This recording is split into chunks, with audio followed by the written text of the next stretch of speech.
Okay, we're joined now by Noel and Kimbeley from Daily Muscle. Thank you so much, guys, for joining us this morning on the Light Breakfast. Thank you for having us. Yeah. Now, I remember, the first few articles that I read on COVID-19 was about how the gym, was one of the few places that you can get easily infected by COVID-19. So how long has your gym been closed now for? We closed one day before the MCO Yeah. and started canceling our events because, we still had members who wanted to come and train and nothing was stopping them, but we just felt that it was the right thing to do. I didn't want to be responsible for, getting anyone fall ill. And I don't think there's anything extra about a gym that causes the virus to spread. It actually doesn't spread through sweat. It doesn't? You figured that out? Yeah. It's not sweat. And it's really just the confined space because we're in a studio together. There's 15, 16 of us in the same spot for 45 minutes. You're breathing heavily, right? Yeah. Right. There's droplets, right? Yeah. Correct. That is the concern. So we've closed one day before the MCO actually, and we've still closed up to today. Okay. Now, the fitness industry, I'm sure, has definitely been hit hard because of the MCO.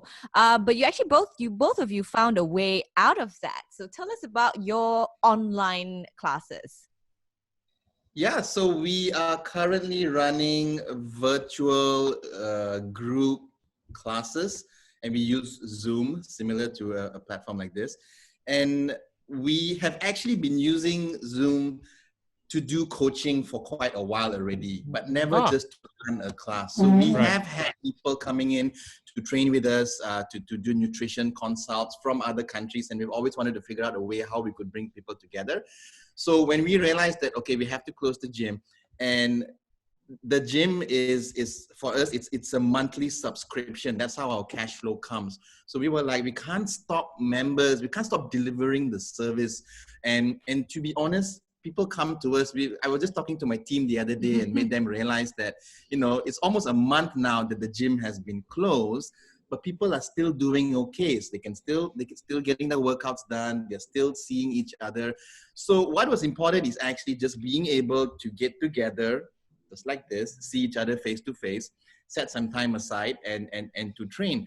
So right now, what we did was within 24 hours, we were able to put up a schedule. We had a class schedule, like these are all the classes for this week, and it's all on Zoom. We already had a Zoom account. We already had all the add-ons that we needed. We had the space, we had the lights, the tripod, everything. We had it at home. So it's been going very well. There is another team member running a class right now as we speak at 12:30 p.m. We have anywhere from 15 right up to 37, 38 people in a class, and it's two-way. It's just like this. And I believe that is the most important part about running an effective training class, because I mean, people pay us a service. They want our motivation. They want us to lead them, and they need guidance on what to do. So when Kim runs the class, she can look at you and see how you're doing, to see if you are resting too long or to call you out, and all that happens. And in fact, it's been good because now our class capacity is bigger. We can pick up to 40 people and still keep an eye on them. And it's been going well. It's not ideal, but I think we just made the most out of what we could. Yeah, and we have people tuning in from all around the world. One lady is from Switzerland, another from Bangalore. Yeah, so we've got new clients who signed up. We closed the doors for the MCO, and we had new people sign up, which is great. Yeah, it's just mind blowing sometimes thinking about it. But yeah, we're tapping into more. We're helping more people out there, and it's more affordable for some of them.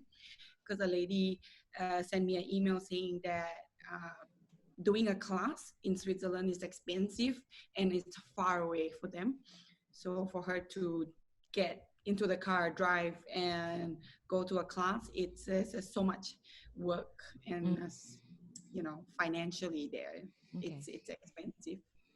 Well, Kim, you've trained people, face to face, and you've now training people online as well. What are the pros and cons to conducting workout classes online?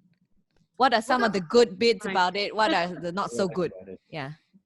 I would say I really enjoy it. It's just seeing the whole community get together at a time like this, and they're kind of motivating each other. Really, I'm just there and I'm just there to talk and just be there for them. But they motivate each other. They chat on the side and they do it. I mean, my being there just to teach them the movement, that's pretty much my goal. I am doing a lot more workout now in every class because they need to be visual, they need to see me. Okay. So at some point the first week I was so sore. I'm doing 2-3 classes a day, and my other team is doing the other 3. So I was so much more sore.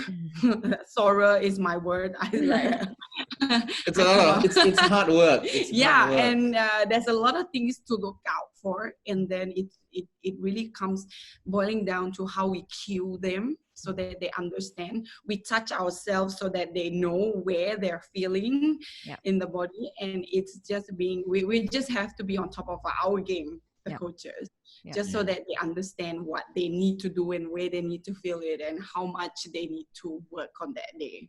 But having like 40 people in a class, wouldn't that be too many people for you to handle at one time? No? It's actually doable. It's doable. We actually also broadcast it on a large screen at home, so we get to see everybody. On larger classes, we have 2 coaches, so 2 of them tuning in. Everyone's the other coach, Sharon, takes care of some people, eyes on them. The other group, Kim, has an eye on them. And it's been okay. We've had to change a few things how we do it. Like, for example, before the class starts, we let everybody know, here's what we are working on today. These are the movements. Here's what you need. So we prep them in advance.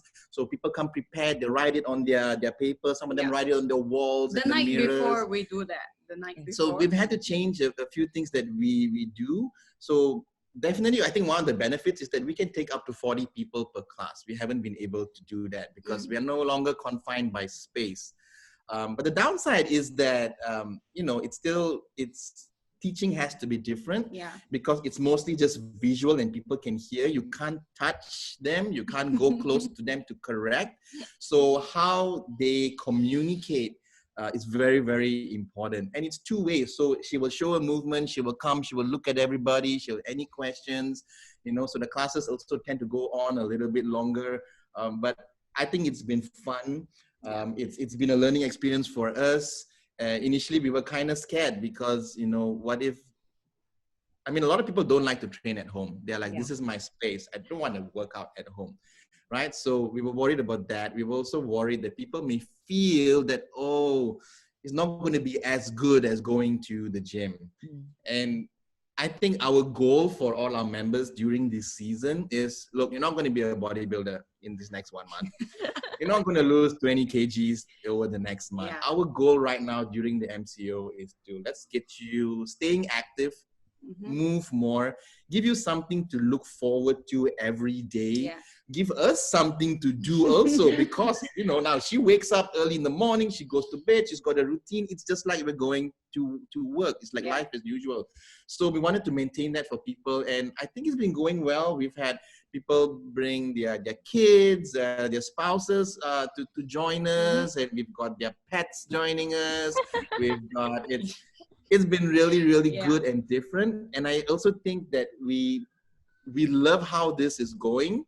And of course, we miss running our actual physical classes. But when the MCO is lifted, and as the months go by and things start to normalize, we still see that these virtual classes is something that we still want to do. So you're going to do both because you have the new client in Switzerland. Both, exactly. But do you think that online classes can ever replace this face-to-face personal training? Yes, it can, depending on the goals. Yeah, I do a few personal training virtually now. Okay. And it's really, the only downside I see about that is them not having the equipment. Other than that, everything else is the same. It's pretty much the same. I can see them and I can guide them through each movement just correct the movements for them, which is basically that's what we do when we see them face to face as well. Yeah. It's just that we can't help carry the weight if they let it go. Okay. If we decide to, bang the weight, it's just not there to support them. But other than that, it's actually the same. Okay. I do a lot of rehab work for many of our PT, our online personal training sessions virtually. So I do some rehab work with them, and it's been going good.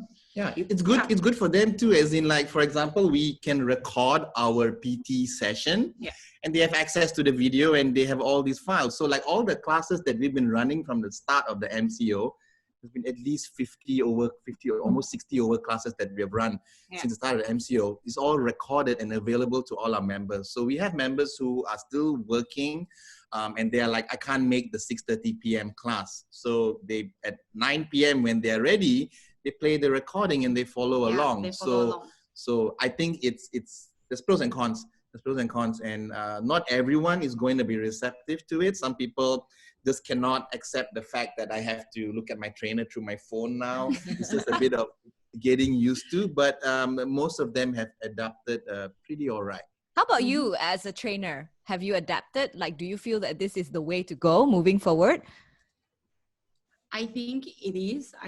Because technology is so accessible for everyone out there, and it's just really how you communicate with that person through a screen, whether or not they are receptive to it. But I feel that this is the way to go right now, and because I have a person that I worked with long time ago. He went back to Canada, and he messaged me and said, "Oh, so you're now doing virtual?"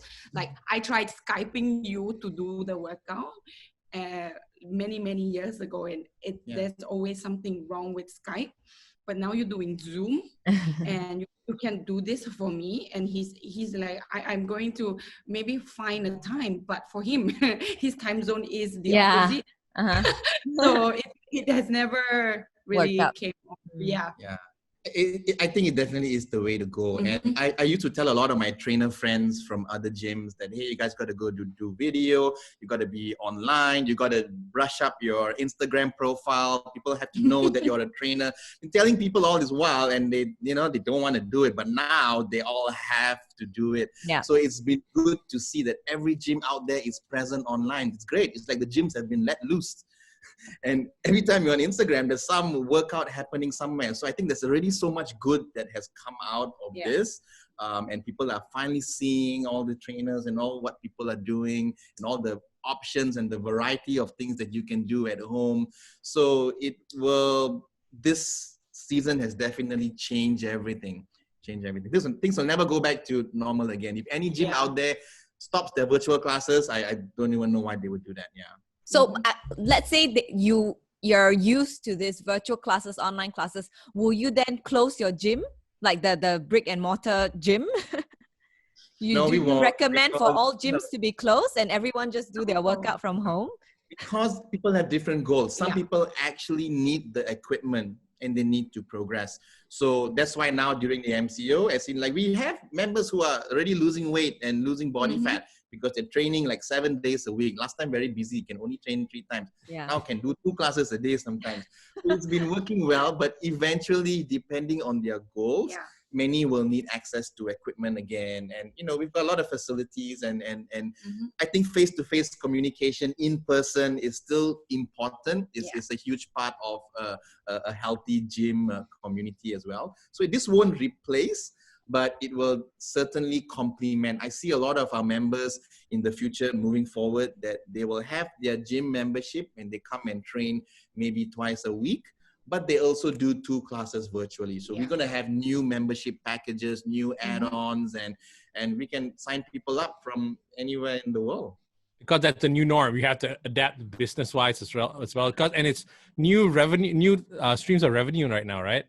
It is. For now, but of course, we had a slowdown in revenue as well because not everyone is open to online training. Some people freaked out when the moment the MCO was announced. Some people stopped their membership. Some people were like terminated and then gone missing. Some people just don't want to be online. They phobia of camera. They don't want to be recorded. Right. All these fears. So we've had a drop. I would say that our revenue is now at about at about 70% of what it usually is. All right. Not too bad. Um, Not too yeah, it's bad not too for bad. for a gym who has to be closed. Yeah. Yeah. That's right. Actually, the other day, true story, GrabPay, we use GrabPay for a lot of transactions. GrabPay gave us a call and asked us if there's any suspicious activity going on because they see transactions happening on our app. So they were like, is everything going on? Because there's a lot of gambling scams going on. No. Our members are paying for their fees and right. So that's quite funny actually. Yeah. Well, I mean, They're like, the gym's supposed to be closed. Why is money coming in? well, you have both actually decided to do something bigger with the fees that you've collected from your online classes, donating some proceeds to other struggling businesses, which is very big of you. I mean, what made you decide to do this? Well, number one is we knew that we are struggling. I like to think that we were quite prepared to handle this situation, but for us to also panic at times and to have doubts about cash flow, I just we don't cook a lot. We rely on outside food a lot. Yeah. We order a lot of Grab food. We go to the cafes nearby, and we started to see a lot of these little cafes post up asking for help. Like, hey, please do this, buy a voucher, prepay, and do this. So we were like, okay, hang on. So we can survive. We're not doing bad yet. So why not start a challenge and make it super affordable and let people donate? Because I also think the reality is that not everyone's income has been affected. That's how I feel. So there's people out there who still want to help. So we thought, okay, let's just pull this off. Let's just do a fundraiser. And another reason for doing the fundraiser is because our cash flow has been affected. Kim and I actually taking a pay cut, because we wanted to make sure that our full-timers, we want to pay. I don't want to, cut their salary in any way.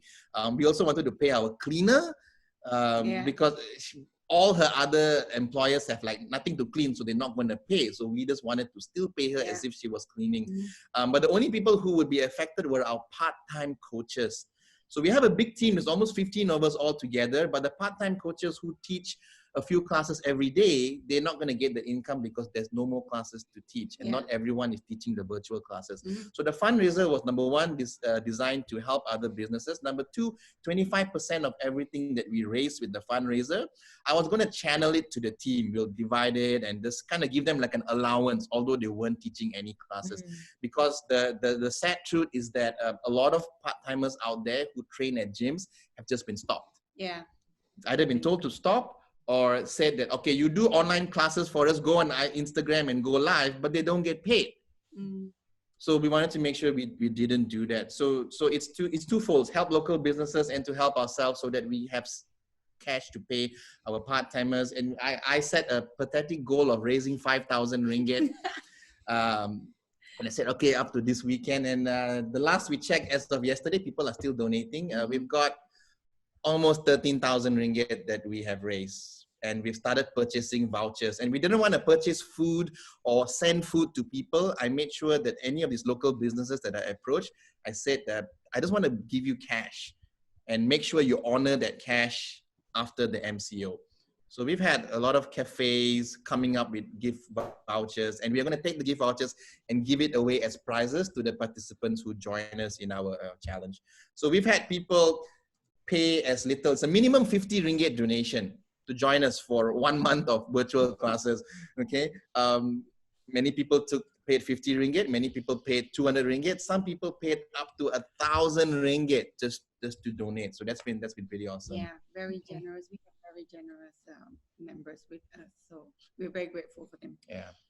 So how do you choose these businesses to donate to? Yeah, so again, I put up a post on my Instagram just to ask people to tag their favorite local businesses, and that's how it started. So we also narrowed down just to make sure that they don't sell weird stuff. We had one person selling alcohol, and I don't think they are suffering right now, but people were tagging them. So we, on our own, we just filtered it as well. We asked our team, we asked our members, what are your favorite restaurants and cafes? So we've got cafes, we've got restaurants in the malls who have been forced to close. We have like all these home makeup stuff and all these natural things, all these little things. We have like about 15 local businesses that we've kind of narrowed down, and we still have funds to give. So we're actually still looking for other businesses that we can help. We still have the money. We're not going to finish it off all in this month. We can still distribute it next month as well. Okay.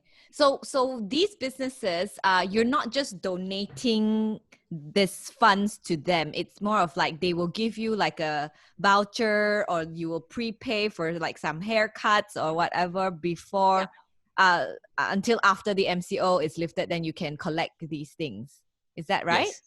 Yes. And it's just giving cash. Like one cafe told us that, oh, our system cannot accept cash voucher. I can't sell you a cash voucher. And I was like, look, I'm going to give you 500 ringgit.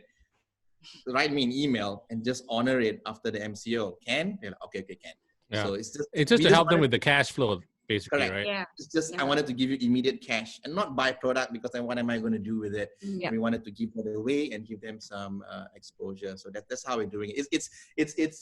It's very chinchai lah, you know. I don't have a proper vetting process.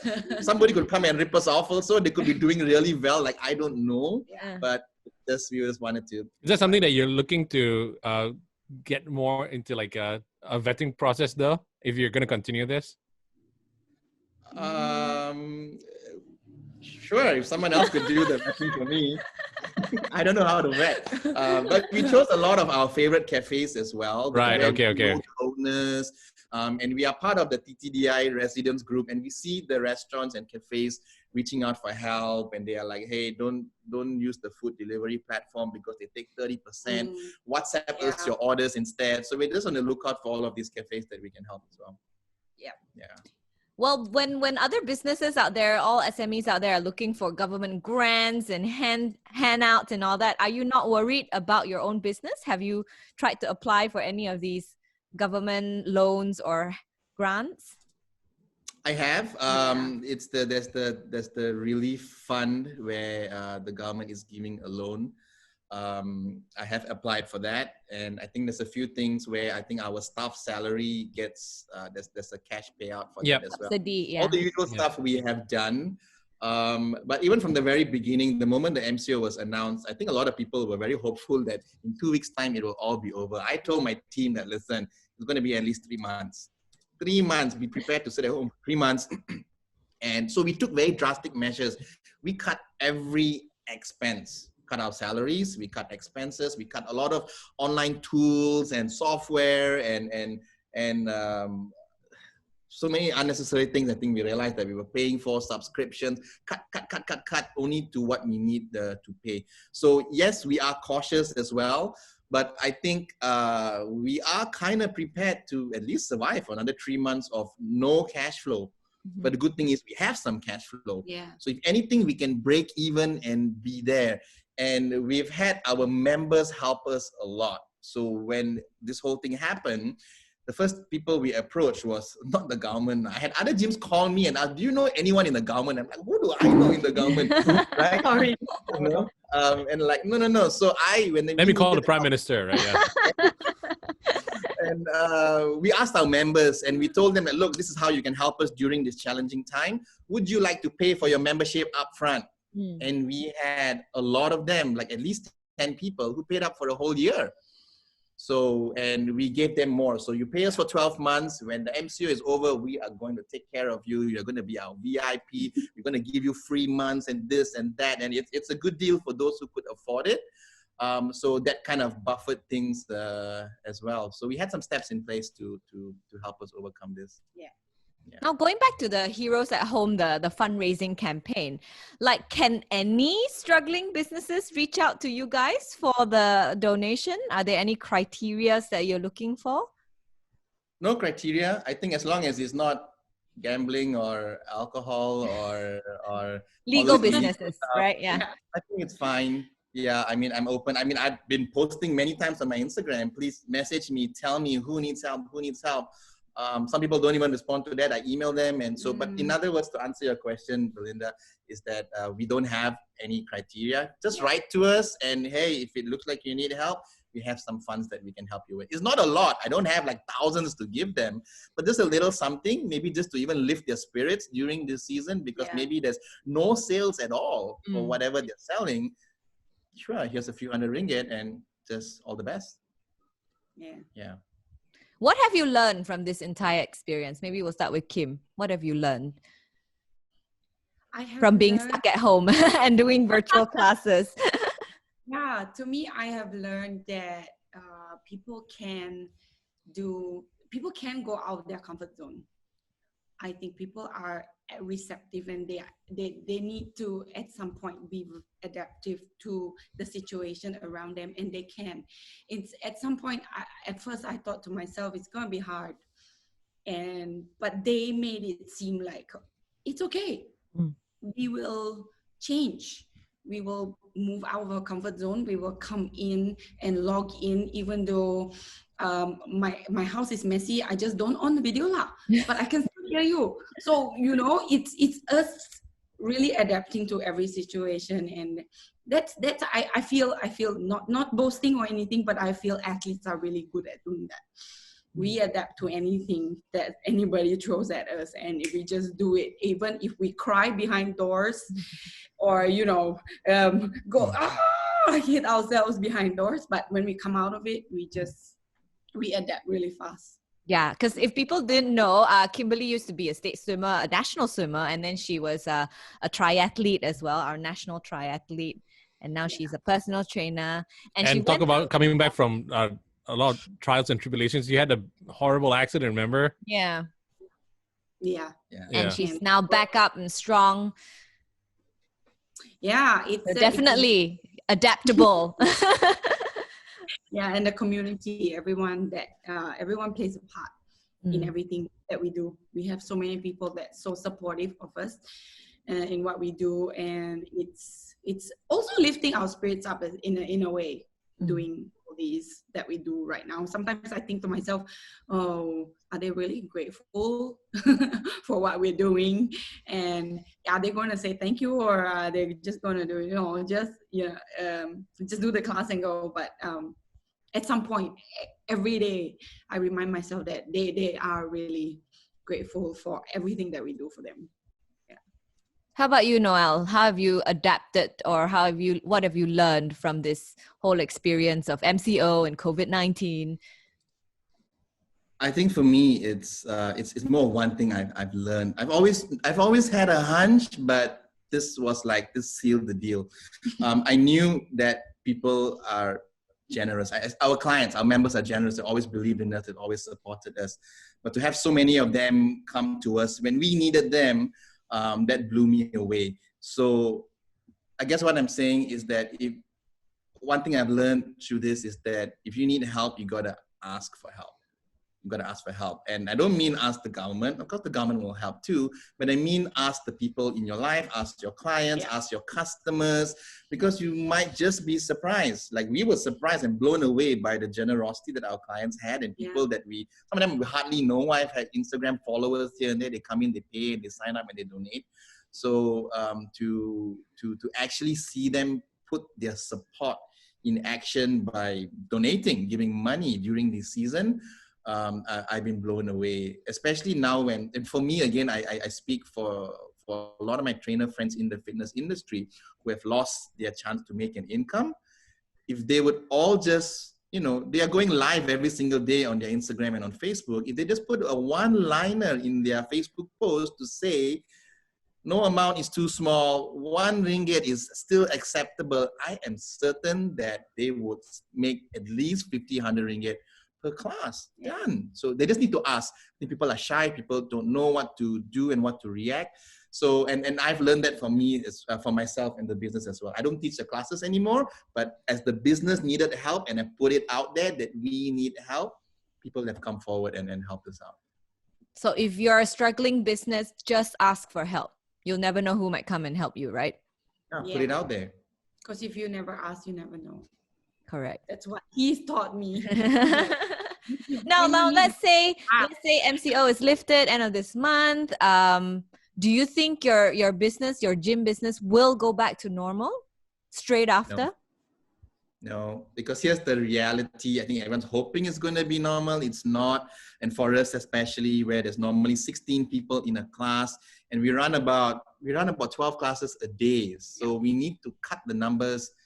I don't know, at least half of that, at least maybe like 6-7 people only in the class. And that means we have to double the classes. So it's actually going to be more expensive to operate when we open. Yeah. And there's going to be a lot of people who are not going to be ready to go out yet and to be in a crowd. So I'm preparing and anticipating that it's going to be, I don't know, like at least 6 months of reduced cash flow. I would think so. There may be some people gung-ho, you open the gym today, so they will come. Yeah. But there will be some people who are cautious about it because they have elderly at home. Yeah. I have friends who come home, they still go to work, they still work in the hospital. They do everything outside before they come into the house, so that there's no chance of spreading the virus to the family members. Yeah, so it's not going to be the same. We used to have our 6-week challenges, and we would recruit every time we run our 6-week challenge, we have about 150 people come in every 2 to 3 months. That's not going to happen anymore. It's going to be online, and it's going to be different. So it's not going to be the same, and it has forever changed how the fitness industry will operate. Things are also going to be a lot more competitive now because every gym is online. Last time, I think it was just us and a couple of others who were online. So we kind of dominated the online space. But now everyone is out there, which is great, right? It's great because it's competitive. Everyone's going to do better. So it's going to be different, and we'll just see how it happens, and we'll take things as it comes. Yeah. Okay. What do you guys want to do after MCO is lifted? You're going to go for a movie first, or what? What's the plan? Go for a nice teh tarik?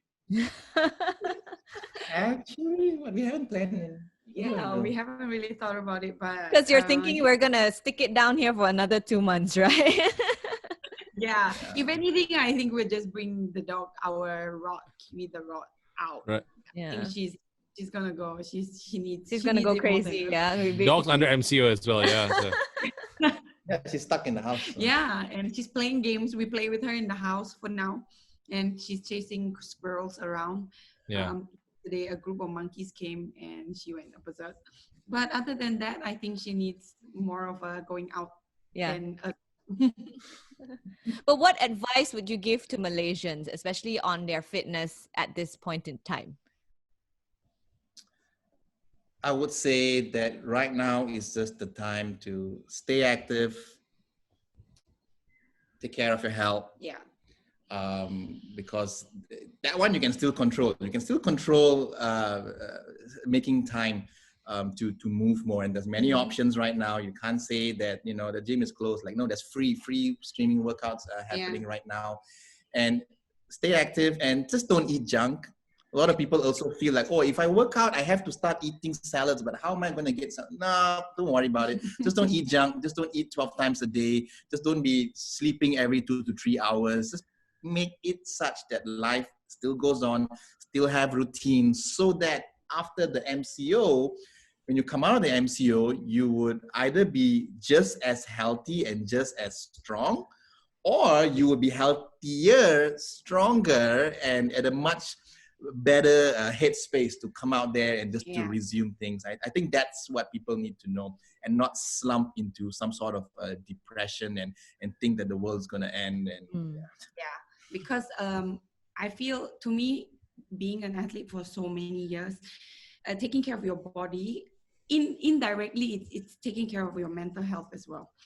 Because you will feel better, you will do things, you will be more productive during the day. And that I've heard this term somewhere. This is not a full stop, it's just a pit stop. So a pit stop, when a F1 driver comes into a pit stop, everything goes out much better and much faster and more efficient. So that's how we should go out there when MCO is lifted. Yeah. Great advice there from the both of you. Thank you so much for speaking to us. Thank you so much for your time as well. Both of you, stay safe and stay strong. I also need to work out more, I think. Thanks, guys. Thank you. Bye.